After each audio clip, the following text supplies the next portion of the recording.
The real reason why LeBron hasn't retired is because he hasn't made his sacrifice yet. When he retires, he will have to make his sacrifice. Whether it's Bronny, Bryce, his daughter, Savannah, he knows it's going to be bad, so that's why he won't retire. You look at it, when Jordan retired, his father passed away. When Kobe retired, we all know what happened there. When Mike Tyson was in and out of boxing, his daughter randomly died. LeBron's been the number one of the NBA for the last 15 years. He's been the number one superstar. When that dude retires, it's going to be bad. That's why he has not retired. That's why he's still playing for this crappy Lakers team that has no interest in trying to compete for a title. He knows it's going to be bad. I think he's going to have to sacrifice Savannah. It's going to be bad. That's why he's going to play for as long as he possibly can. It might be Bronny, because Bronny has a history of heart issues. It's easy to say, oh, he had no heart issue. It's going to be bad. LeBron that's why he's going to play till he's 50. Because whatever he has to sacrifice, it's going to be bad. That's why they have choice. If a Mason who's moving higher up Freemason in a Mason brotherhood, he has a daughter, he knows the rules. Somebody in the brotherhood wants your daughter, she could be 20 years old. Damn, you bro. try to put your daughter to have, he can be with her and have a. It'd be smooth-faced dudes with glasses. Now, ask yourself this: why do these dudes wear dark Gucci shades in the middle of the night? Because the eyes are the window to the soul. They're evil as hell. Damn. They figure with their glasses on, they can lie to you. You won't see who they really are. That's how they get down. And they hide it not. You sign with Cash Money, you're going to do the same thing Soulja Boy did. You're going to do the same thing Bow Wow did. You're going to do the same thing that Waka Flocka Flavor did. What did they do after they got signed on these labels? They tattoo their whole body. Why do you think they do that, yo? Just to be different? Nah. They did that because they was they aimed to be in this truth of the music industry, showing their honors to the people that's before them. That's the truth of the industry, that you're willing to take a man and his aim. That's the truth. Okay? And when they did that, they just didn't do it one time, they did multiple times. And the only way they feel like they can get their dignity back is to tattoo their body to make them feel like I still have my manhood. What you think they did to B12, man? BK. Yeah. They them boys, man. They popped them immature, they them boys. They literally them boys, dude.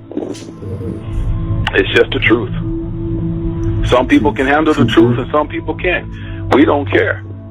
But it's time to start looking at things with both eyes open and not both eyes shut, because the truth is the light, man. Happy holidays from Pushgap Radio's Dallas. Pushgap. PushGapRadio.com. Bridging the gap between old school and new school radio. PushGapRadio.com. It's Dallas, baby. Hello there, Santa. Did you bring me a gift this year?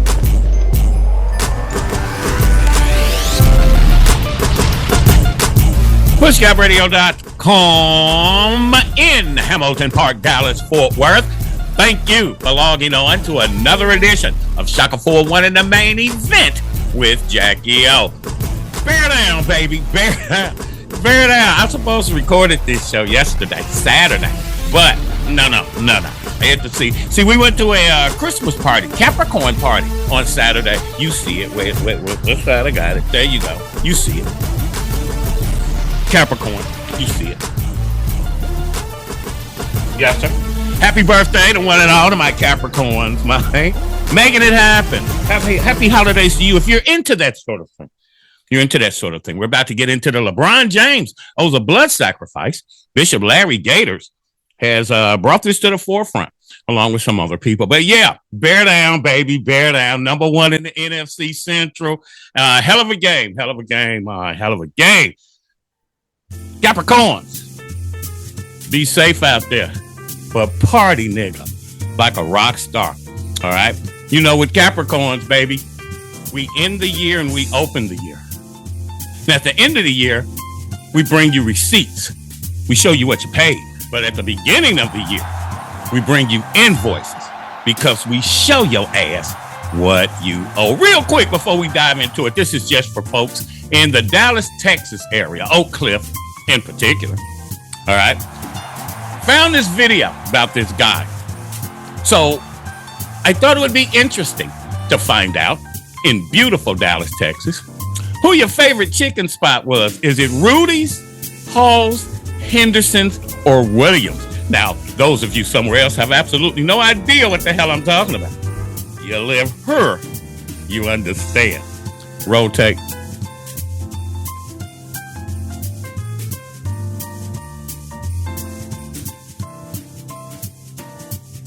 If you're from Dallas, hey, I told y'all I was bringing it to Dallas and I'm here. Hey, Dallas, this what we got. Rudy's versus Hall's Chicken. Let's see who got the best chicken in the city this week. I got the 10-piece, extra seasoning. Let's see what Rudy's got. Because Hall's already told me they coming with smoke. Rudy's be tripping sometime. Customer service be a little rocky, but that chicken always on point. Okay, let's head to Hall's. I pulled up to Hall's and they closed. It's 2 o'clock in the evening and y'all closed. People lined up trying to get something to eat and I'm trying to do my food wars. So guess what? Rudy's won food wars week 1, baby. Rudy's got the first win, baby. Food wars, we giving it to Rudy's. Chicken was good, crispy. It was seasoned. I came through and I saw Big Spain in there. He showed me how to jig and everything. So, shout out to Rudy's Chicken. Y'all the winner this week, baby. Rudy's Chicken Oak Cliff, Dallas TX.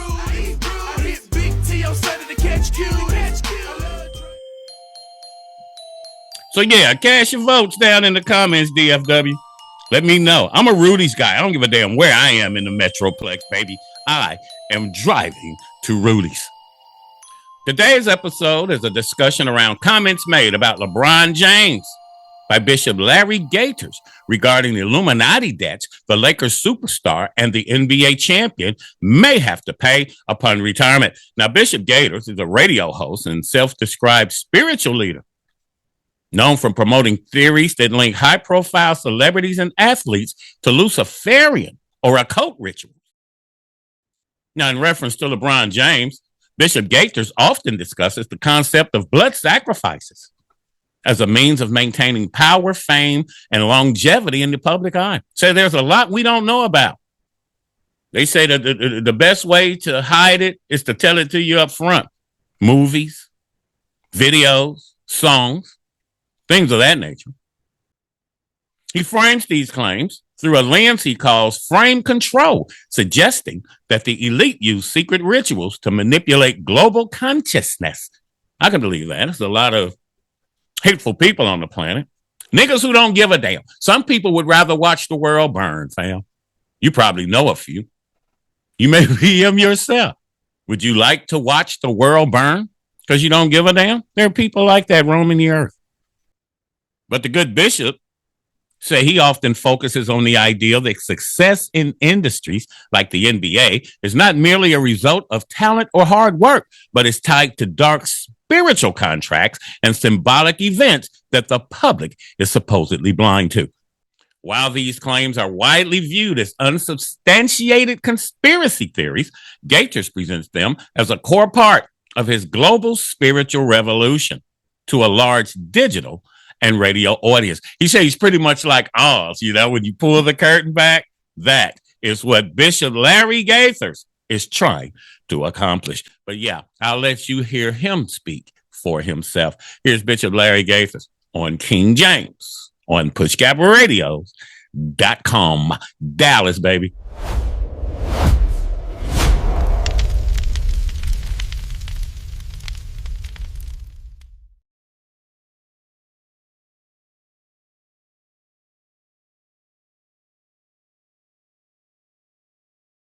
LeBron James, let me tell you something about LeBron. We're talking about Antarctica, the Cell of the Fallen Angels. No other team in the NBA wants him. His time is up. I can't wait to see these shorts. His time is up. No team wants him. He's got one more year. And when he retires, his number would be called to either him, his wife, his daughter, or one of his sons. Somebody has to be sacrificed because we allowed you, LeBron, to pass Kareem Abdul-Jabbar. I'm telling you how these deep state devils think. They want blood. Okay? We gave you what you want. You're the greatest scorer in NBA history. We need someone to be liquidated. His number will be called. And you got a lot of listeners. Oh, you're saying he's going to die? I'm not saying he's going to die like Kobe. Something's about to come up. Be called. You see, anyone on that line, especially the rappers, we talked about this the first time I was on your power show. To go higher into the rap industry, you have to be butt broken, like you say, in humiliation. Okay? And so they're butt broken. That's the system. And if you don't want to give in, they're trying to destroy you. But LeBron James, so let me say this and I'm going to end it here today. LeBron James' days are numbered. His days are numbered. But isn't it interesting how Michael Jordan's father was murdered, Kobe Bryant died in a helicopter crash with his daughter? One thing I do know about different individuals, like in the deep state and different demonic individuals, they do want blood. They do want blood. But you could pray for the best. Even what he was saying about the different rappers, different artists, different people in the industry. We know a lot of different people who completely took the demonic route, completely took the route of witchcraft. We see what happened with Jay-Z. We see what happened with Beyonce. A lot of these different stars who want to get into this higher position, many of them are willing to risk everything. You don't think the Bible says, what does it profit a man to gain the whole world but lose his soul for no reason, do you? Yeah, how rich and famous do you want to be? Remember Chingy in the song right there? So when the devil roll up on you, he said, I know you popular, but I'm going to make you famous today. I like it when you do that right there. Yes, sir, man. How rich and famous do you want to be? How much of this worldly shit do you want to possess? You don't know where your spirit traveling through when you leave here, man. If there are consequences and repercussions on earth, it's probably that way throughout the universe. But who? I don't know. But yeah, to understand the specific claims that Bishop Larry Gaiters makes, it is necessary to look at how he connects the real world tragedies and career milestones to esoterical numeric patterns and occult symbolism. You know, if you're into numerology and things of that nature, that's probably what the good bishop's delving into. Now, Bishop Gaiters often centers his theories around the concept of the Kobe Bryant sacrifice as a pivotal moment for LeBron James's career trajectory. He claims that the timing of Kobe Bryant's death occurring just hours after LeBron passed him on the NBA all-time scoring list was not a coincidence, but a ritualistic transition of power. Y'all remember when Jordan was crying after he won that championship, after his dad, James Jordan, had passed away? This guy just gave me a new insight into it. Well, here's the Jordan video, crying after his championship win.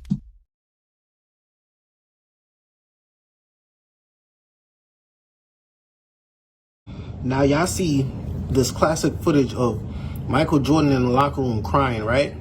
This is 1 year after his father passed away.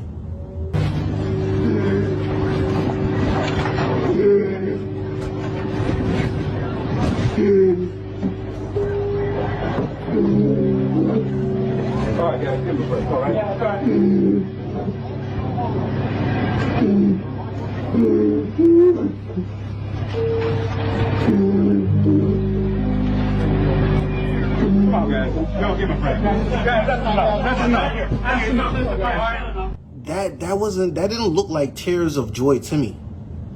That looked like sorrow, regret, guilt. Yeah, sorrow, guilt, and regret.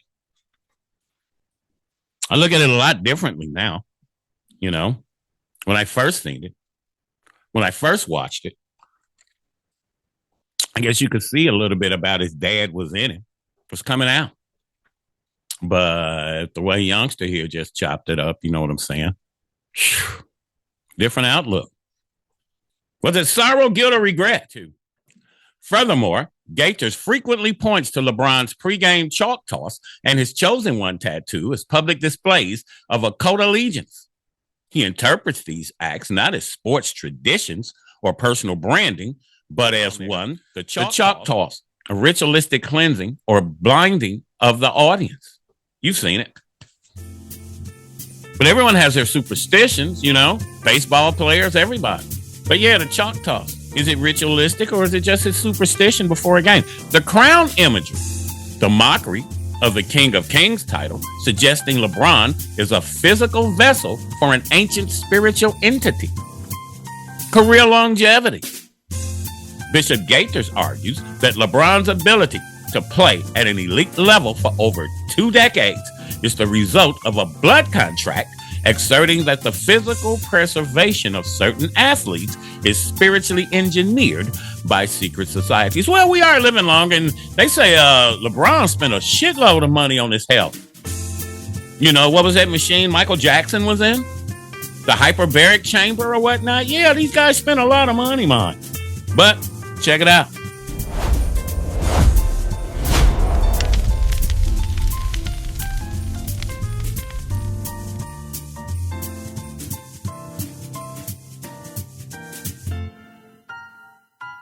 It's mostly when they're at the top of their game and they just want to make it to that legendary level and then they lose someone.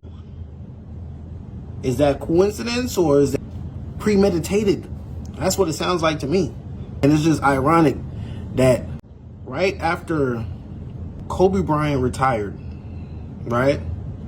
And then he suddenly dies with one of his child.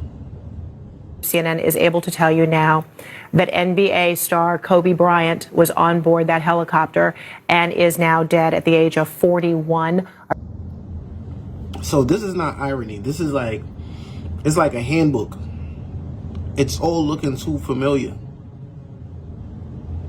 It's looking real familiar, like, and this is why what Bishop Larry Gates said is kind of spooky. Because these people, we see LeBron all the time throwing up these signs. He has the tattoo on his chest. The tattoos on his chest. The shit that he be doing before these games is not just, it's not just what we think it is. Again, he ties a lot of it into the deal with Kobe Bryant's death. Check it out.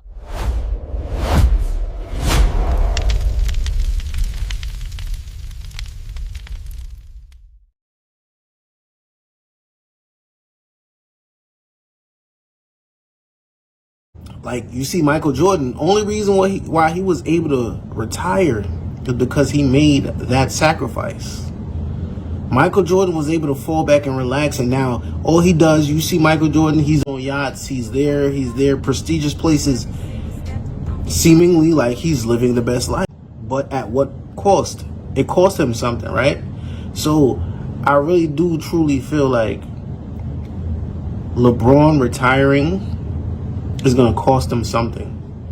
And he knows that, and that's why he's still playing ball. My nephew, who earlier likes hot as hell. Oh, my black ass.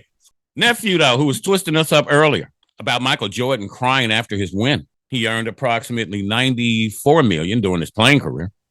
But the rest of his worth, you know, has come through savvy business ventures and long-term partnerships. He's with NASCAR. You know, he just sued them. But yeah, is there an insinuation that Mike had to pay a price? Yeah, Jordan, Magic, Shaq, very savvy businessmen. You know, what do you think? Do you believe that there's some hidden agenda going on to have this level of success? How rich do you want to be? Again, I know you popular, but I'm going to make you famous today. I bet you want it. This material shit. Folk done got twisted up in it now, man. Look at our relationships. Everything is transactional now with the opposite sex. It's all about shit. shit that you can buy. Just don't understand it. How bad do you want it? See that picture right there? That's my sainted mother. She's been gone 5 years. I give all this shit I got to be back with my mom, fam. People don't understand that. You remember the story about the blues man, Robert Johnson? Robert Johnson is the most enduring figure in blues history, largely due to the eerie legend that he sold his soul to the devil at a Mississippi crossroads. According to the myth, Johnson was initially a mediocre guitarist who vanished for a period, only to return with a supernatural or otherworldly mastery of the instrument. The story goes that at midnight, he met a large black man, which was the devil. Diablo in Spanish, was the devil at the intersection of highways 49 and 61. The figure took Johnson's guitar, tuned it, played a few notes, and handed it back, granting him genius in exchange for his eternal soul. Remember the song Devil Went Down to Georgia? Man, there's levels to this shit, fam. Check it out.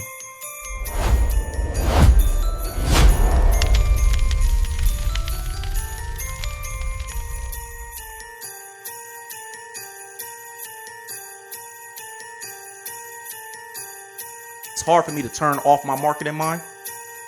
And when I see stuff like that, I always think about that's a humiliation ritual. Let's see. Sometimes they want to see how far you'll go and how much we can get out of this specific person. How much can we ask this person for before they say no? And a lot of people, you'd be surprised. You think people have morals, but a lot of people don't. And they'll say, I was just talking to my wife about this. My wife was like, there's so many people that would sell their soul. Why is that a thing? Why is that a term? And a lot of times what we don't understand is the term sell your soul, right? The term sell your soul is not somebody walked up to you with a contract, told you everything that's going to happen. And you be like, yeah, I'm okay. I'll take every consequence and sign away.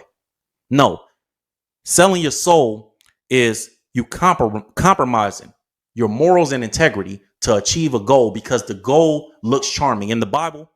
So it's not just coming in and being like, oh, here's the contract and, sell your soul over to me and I'll make you rich. That's not how it works. It's, man, don't you want to be rich? You can have all this. I think Kendrick Lamar. Now, Bishop Gaiters often uses the Garden of Eden story as a blueprint for how he believes the elite, or what he calls the Luciferian network, manipulates society today. For Gaiters, the snake isn't just a historical figure. It represents a specific strategy of psychological warfare used against modern Eves, which is the general public. Now, there was a joke that I credit to Big Duke 13 about Adam and Eve. Eve one day went and asked Adam, she said, Adam, are we black or white? Adam said, well, I don't know. You'll have to go ask God. So Eve went into the garden and called upon God, and God came out and he said, yes, my dear, what can I do for you? Eve said, God, are we black or are we white? God said, you are who you are. Eve left, went back. When she returned, Adam said, well, what did God say? He said, we're white, Eve said. He said, is that what he said? How do you know? She said, well, he said, we are who we are. If we was black, he would have said, you is who you is. Big Duke 13, man. Go on TikTok and check him out. Very funny, brother. In Bishop Gaiters' worldview, the beguiling of Eve is the first recorded instance of frame control. Who was there to record that? Like them niggas on the moon. But I digress. The good bishop argues that just as the serpent used high-level intelligence and supernormal knowledge to convince Eve to trade her spiritual protection for worldly wisdom, modern institutions use celebrities like LeBron James as modern serpents or vessels. He often frames professional success, NBA championships, and billion-dollar contracts as the forbidden fruit. You know you want it. He suggests that athletes are tempted with these rewards in exchange for participating in rituals that mislead the masses. He uses this to explain why he believes certain elite families and figures hold a monopoly on global power and influence. Deception always starts with conversation. Conversation rule the nation. Hitler kicked it off like that. Genghis Khan kicked it off like that. Trump kicking it off like that. Pimps kick it off like that. Ministers, reverends, and preachers kick it off like that. Silver tongue, fam. Beguiled. Have you ever been beguiled? Okay. Maybe once or twice. There's been some honeys, I guess, in my life who've beguiled me. Okay. But are you being beguiled by the entertainment you watch every night? The good Bishop says that he positions himself as the one pulling back the curtain, much like he claims to be undoing the work the serpent started in the Garden of Eden. Are you being beguiled? Ooh.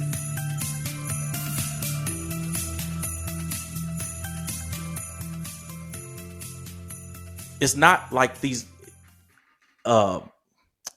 overt acts of selling your soul. It's the subtle stuff, and it's a buildup, right? So they'll get you to agree to little stuff, and then little stuff, and then little stuff. Hey, can we get you to wear a dress? If you're an actor, can we get you to wear a dress in this scene? And we'll think it'd be funny. Then it's, hey, you're an actor. You should be able to kiss a man and play a gay character, and it's no big deal. And then you'll do it. And then the next thing, you have a sex scene with a man. And then they'll get you to do that. And then the next thing, it's always something else. That's the process of selling your soul. It always starts with, then after Eve said, the Bible says that Eve saw that the tree was good for food and pleasing to the eye. So the temptation started. So it's always a level to selling your soul. It's never just one contract, come here and we're going to give you $100 million and boom, boom, boom, and you out of there. No, it's gradual. It's gradual. So now, right here, the good Bishop goes on to state that LeBron's days are numbered.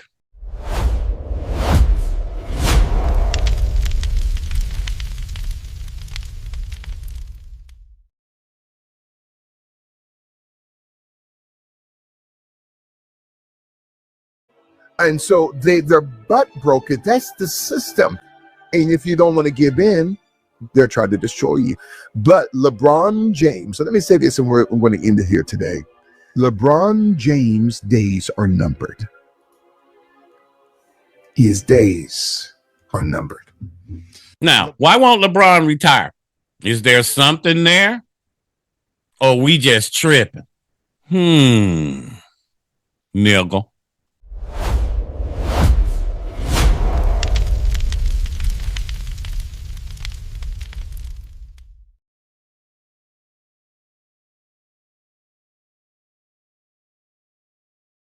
it's interesting to hear what he has to say about it, because it's like, man, we don't know that to be true or not true, but it is interesting to think like, dang, LeBron is kind of older. Why don't he want to retire?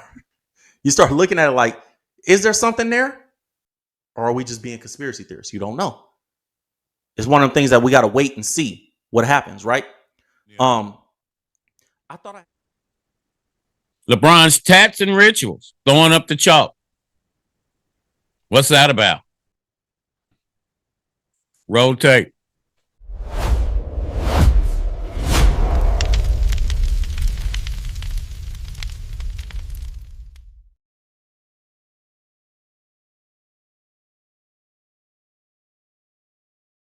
He was on a previous episode of this podcast where he was talking about the alleged assassination of Kobe Bryant, as he puts it, because he believes that Kobe Bryant was assassinated.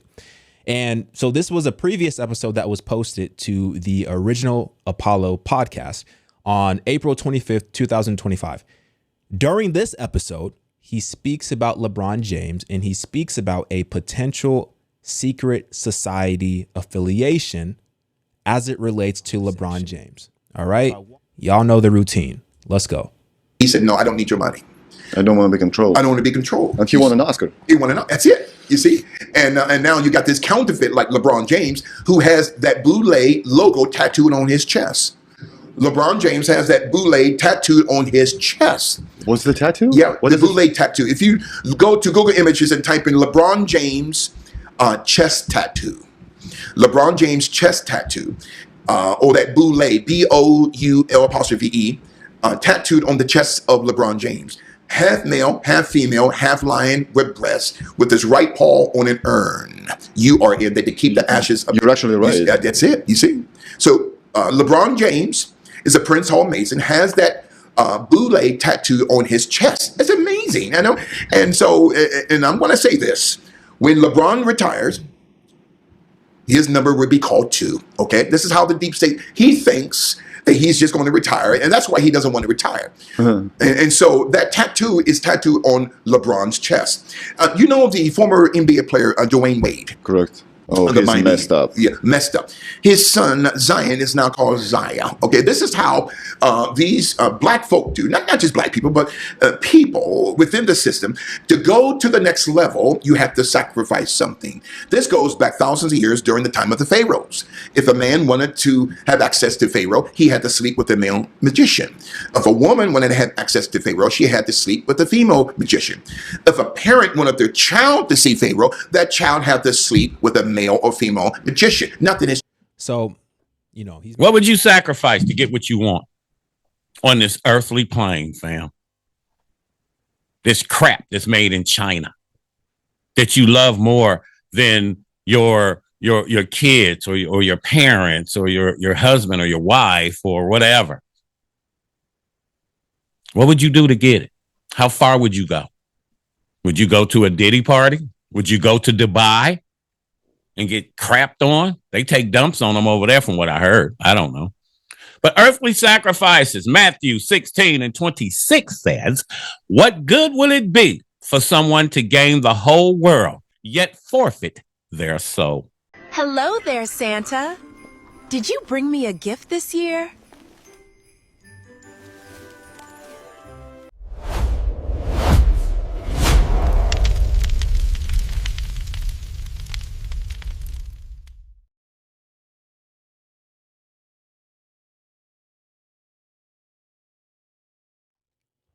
Like I said, I don't know about the whole sacrificial conversation, but I do know that to obtain any level of success here on this earth, you do have to make certain sacrifices. And some sacrifices are greater than other sacrifices.